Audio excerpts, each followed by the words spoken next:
हाँ जी, और सुनाइए कैसे आप। तो चलिए पहले एक बात बताइए, क्या किसी दिन सुबह उठकर आप इस तरह से सोचते हैं कि पहले तो कुछ घंटों की नींद में ही मैं एकदम फ्रेश हो जाता था, लेकिन अब ऐसा फील नहीं करता, घंटों सोने के बाद भी मैं टायर्ड फील करता हूँ। या फिर आप जिम से बाहर निकलते हैं और आपके घुटनों में दर्द महसूस होता है।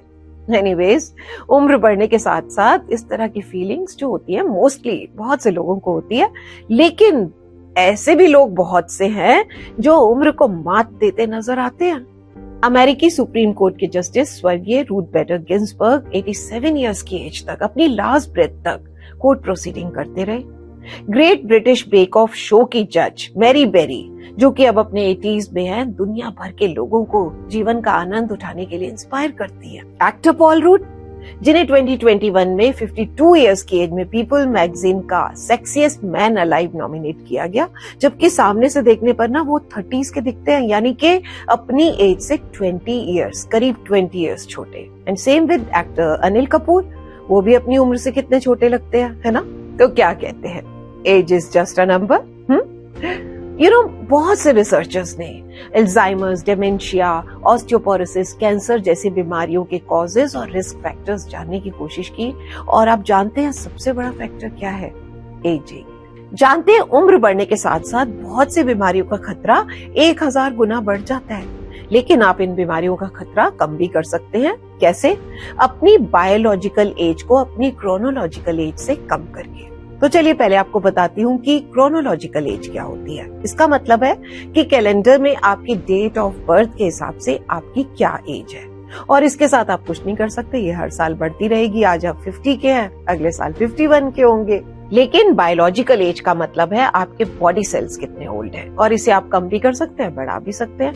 मतलब अपनी क्रोनोलॉजिकल एज से जवान भी नजर आ सकते हैं, और खराब हेल्थ की वजह से टाइम से पहले बूढ़े भी हो सकते हैं। देखो, हर किसी की ख्वाहिश यंग और हेल्दी रहने की होती है, और इसके लिए लोग कई तरीके भी अपनाते हैं। आजकल तो सेलिब्रिटीज ही नहीं, आम लोग भी अपनी लुक्स और हेल्थ को लेकर काफी कॉन्शियस हो चुके हैं, और जानते हैं कि लंबी उम्र तक जवान रहने के लिए आपकी फिजिकल हेल्थ ही नहीं, आपकी मेंटल और साइकोलॉजिकल हेल्थ भी अच्छी होनी चाहिए, और इससे बहुत सी बीमारियों का खतरा भी कम हो सकता है।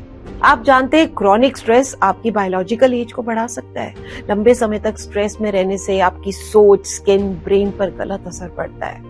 हालांकि बायोलॉजिकल एज को रिवर्स करना पॉसिबल नहीं है, लेकिन बहुत सी नेचुरल रेमेडीज के थ्रू बायोलॉजिकल एज को रिवर्स करने में हेल्प जरूर मिल सकती है।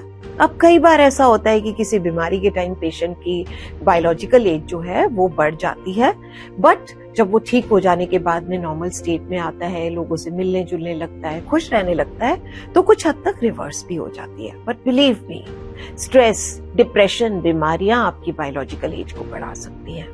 तो यहाँ पर मैं कुछ नेचुरल रेमेडीज बता रही हूँ बायोलॉजिकल एज को रिवर्स करने की। ध्यान से सुने, एंड तक सुने इस वीडियो को, मेरा दावा है आपके जरूर काम आ सकती है। नंबर 1, अपने वेट के हिसाब से रेजिस्टेंस ट्रेनिंग जरूर ले। इससे आपकी मसल स्ट्रांग होगी, आपकी बायोलॉजिकल एक्टिविटी बढ़ेगी, जो आपके फ्री रेडिकल्स और ऑक्सीडेटिव स्ट्रेस को कम करने में हेल्प करती है।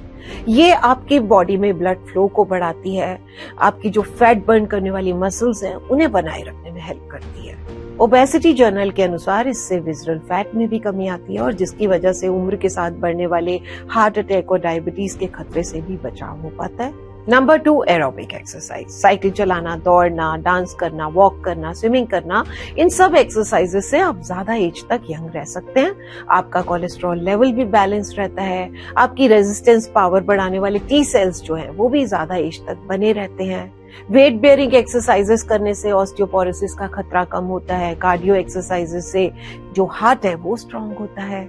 Now next 1, omega 3 fatty acid जरूर लें, क्योंकि ये एंटी इन्फ्लेमेटरी होते हैं, हमारे बॉडी सेल्स को ज्यादा टाइम तक यंग रखने में हेल्प करते हैं। Flax seed, olive oil, seeds, nuts, avocados में बहुत अच्छी मात्रा में हमें ओमेगा 3 फैटी एसिड मिल सकते हैं। न्यूट्रिशन जर्नल के अनुसार फिश, वेजिटेबल, साबुत अनाज, अनरिफाइंड कार्बोहाइड्रेट्स डेथ रेट में 25% की कमी लाते हैं, और इससे डिमेंशिया और मेमोरी लॉस को दूर करने में भी हेल्प मिलती है। नाउ नंबर 4, अपने खाने पीने में हर्ब्स और एंटीऑक्सीडेंट शामिल करें। अदरक और हल्दी शरीर में स्वेलिंग कम करने में हेल्प करते हैं। अदरक जो होता है वो एंटी इन्फ्लेमेटरी प्रभाव वाला होता है, इससे हमारे कोलेस्ट्रॉल लेवल में भी सुधार आता है। हल्दी में पाए जाने वाला कर्क्यूमिन जो है वो स्वेलिंग कम करने में हेल्प करता है और इससे हमारी रेजिस्टेंस पावर भी अच्छी होती है। बीमारियों, इन्फेक्शन से बचाव होता है। लहसुन, प्याज, मिलेट, फर्मेंटेड फूड ये सभी बहुत हेल्पफुल होते हैं। ग्रीन वेजिटेबल, कलरफुल फ्रूट, अजवाइन, फ्लैक्सीड ये सभी एंटीऑक्सीडेंट से भरपूर होते हैं, तो इन्हें अपनी डाइट में जरूर लें। Now 5th point, proper sound sleep जरूर लें। American academy of sleep medicine के अनुसार नींद की कमी से बायोलॉजिकल एज बहुत तेजी से बढ़ती है। जो लोग 5 घंटे से भी कम सोते हैं ना, उनकी बायोलॉजिकल एज उनकी क्रोनोलॉजिकल एज से 5.1 ईयर ज्यादा होती है। तो इसलिए 7-8 घंटे की नींद जरूर लें। अब आखिरी सबसे पते की बात, खाली ना बैठे। उम्र चाहे कितनी भी हो, कुछ ना कुछ काम जरूर करें, कोई ना कोई हॉबी जरूर रखें जो आपको एक्टिव रखे, खुशी दे, लोगों से मिले, सोशली एक्टिव रहे। अकेलापन, डिप्रेशन और बहुत सी बीमारियों को लेकर आता है, लेकिन जो जीने का मकसद अपने लाइफ के एंड तक बनाए रखते हैं ना, वो मरते दम तक जवान रहते हैं। तो दोस्तों, इन बातों को बांध लें, इन पर काम जरूर करें, क्योंकि आपकी मेंटल और फिजिकल हेल्थ ही आपकी सबसे बड़ी वेल्थ है। इसका ध्यान रखें और हमेशा यंग रहें, ठीक है ना। इसके साथ ही चलती हूँ, फिर मिलती हूँ नेक्स्ट वीडियो में कुछ और दमदार बातों के साथ। Till then take very good care of yourself. Bye bye, love you all.